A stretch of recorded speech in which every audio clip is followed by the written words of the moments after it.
SS public convent school Jangipur की online class में आप सभी का स्वागत है। Class 11th subject biology. आज हम लोग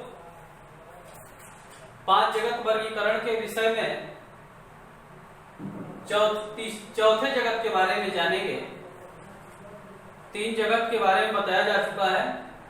चौथा जगत है फंजाई जगत या कवक, जिसको कहते हैं किंगडम फंगी। जगत फंजाई या कवक, कवक जगत इसको कहेंगे। अब इसमें क्या होता है कि इस जगत में विषम कोशी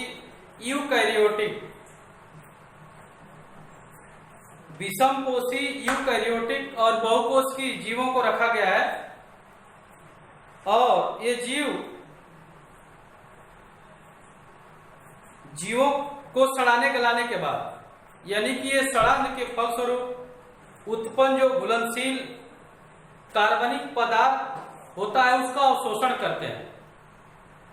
कवक जगत में रखे गए जो पौधे होते हैं, कहेंगे जीव होते हैं, वह वस्तुओं को या मृत जीवों के सड़ने गलने के बाद जो सरल कार्बनिक पदार्थ होता है उसका अवशोषण करते हैं।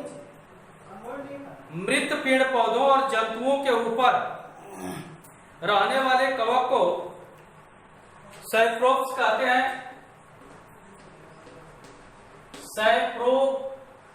सैप्रोप्स वे कवक जो मृत पेड़ पौधों के ऊपर रहते हैं उनको सैप्रोप्स कहते हैं। और वे कवक जो जीवित पेड़ पौधों सजीवों के ऊपर रहते हैं, जो सजीवों के ऊपर रहते हैं उनको परजीवी कहते हैं। परजीवी यानी कि इनमें इस जगत में कवक को रहकर रखा गया है। और ये कवक यूकैरियोटिक बहुकोषीय विषमपोषी होते हैं, यूकैरियोटिक होते हैं और बहुकोषीय जीव हैं। ये क्या करते हैं कि जीवों के सड़ांध के फलस्वरूप जो कार्बनिक पदार्थ होता है, घुलनशील अवस्था में होता है, उसका अवशोषण करते हैं। मृत पेड़ पौधों और जंतुओं के ऊपर जो कवक होते हैं उनको सैप्रोप्स कहते हैं। और जो जीवित सजीवों के ऊपर पेड़ पौधों और जंतुओं के ऊपर जो कवक होते हैं उनको परजीवी कहते हैं। तो मृत पेड़ पौधों और जंतुओं के ऊपर रहने वाले कवक को सैप्रोप्स और जीवित पेड़ पौधों और जंतुओं के ऊपर रहने वाले कवक को परजीवी कहते हैं। इन कवकों की क्या विशेषता होती है? पादप जगत में जो कवक रखे गए हैं इनकी विशेषता क्या होती है? तो सबसे पहले मैं बताया कि ये यूकैरियोटिक होते हैं, यानी कि इन कोशिका में सारे के सारे जो सेल ऑर्गन्स होते हैं उपस्थित होते हैं। बहुकोषीय होते हैं, यानी कि ये अनेक कोशिकाओं से मिलकर बने होते हैं। विषमपोषी, ये अपना भोजन नहीं बनाते, ये अपना भोजन दूसरे जीवों से प्राप्त करते हैं। इस कारण से इनको विषमपोषी, ये विषमपोषी होते हैं, बहुकोषीय होते हैं, यूकैरियोटिक होते हैं। आइए देखें इनकी क्या विशेषता होती है। इनका शरीर प्रायः शाखित एवं तंतुवत होता है, यानी कि कवक का शरीर शाखित, जैसे ये कवक है, इनकी शरीर इस तरह शाखित होती है, शाखाएं वही होती हैं, मतलब कई शाखाएं उसमें निकली होती हैं और तंतुवत होती है, उस पे तंतु होते हैं। इस तरह से धागे की तरह रचना होती है। यही धागे की जो रचना तंतु होती है, यह तंतु करता क्या है कि घुलित कार्बनिक पदार्थों को अवशोषित करने का काम करता है, ऑब्जर्व करने का काम करता है। तो इस तरह से इनका शरीर जो होता है कई शाखाओं में बटा होता है। इनके शरीर पर तंतु लगे होते हैं और कवक तंतु एक जाल सा बनाते हैं। कवक जो तंतु होते हैं वो जाल सा बना देते हैं, इतने लंबे लंबे एक में उलझे हुए जाल की तरह रचना बना देते हैं, जिसे कवक जाल या इसको अंग्रेजी में माइसीलियम कहते हैं, यानी कि कवकों का एक जाल। इस तरह से यह कवक है, देखिए तंतु है, तंतु के साथ एक कवक एक दूसरे से जुड़े हुए हैं। ये जाल की तरह जो रचना बन रही है, इसी को कवक जाल या अंग्रेजी में जिसको माइसीलियम कहते हैं।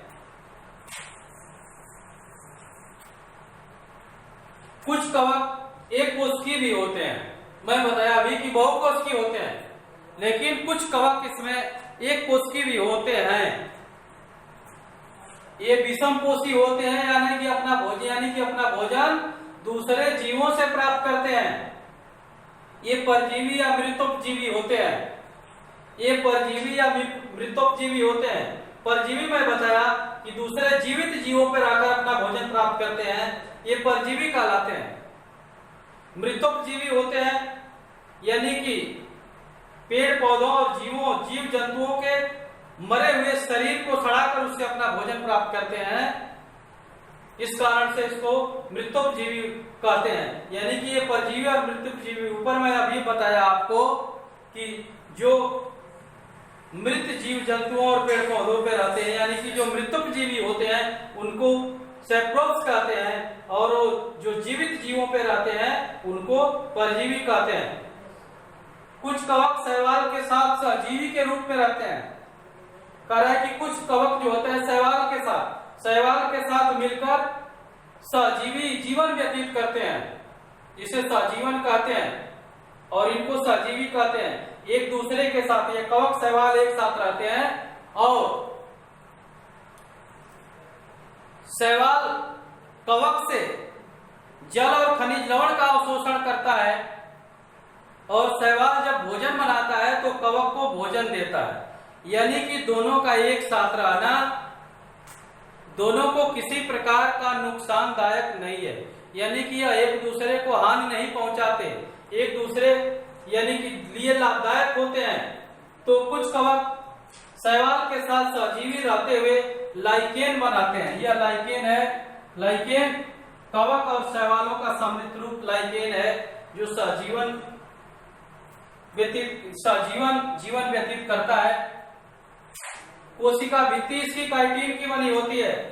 कवक जो होता है उसकी कोशिका भित्ति किसकी बनी होती है? काइटिन की बनी होती है। ये अवशोषी विधि द्वारा पोषण करते हैं। अवशोषी विधि द्वारा मतलब कि अवशोषित करके, सोख कर, ऑब्जर्व करके इनमें ये एंजाइम का स्राव करते हैं। ये जो कवक होते हैं एंजाइम का स्राव करते हैं, जो जटिल कार्बनिक पदार्थों पर क्रिया करके उन्हें सरल घुलनशील पदार्थों में विघटित कर देते हैं, तोड़ देते हैं। कवक तंतु इस तरह पदार्थों का अवशोषण कर लेते हैं। यानी कि क्या देखा गया, यह कि कवक जो होते हैं किसी जीव पे जब रहते हैं तो उस पे एक, जैसे कि मृत जीव जंतुओं पे कवक उगते हैं तो एक प्रकार का एंजाइम स्रावित करते हैं। यह एंजाइम उस पदार्थों को, उस जीवों को सड़ाने का काम करता है।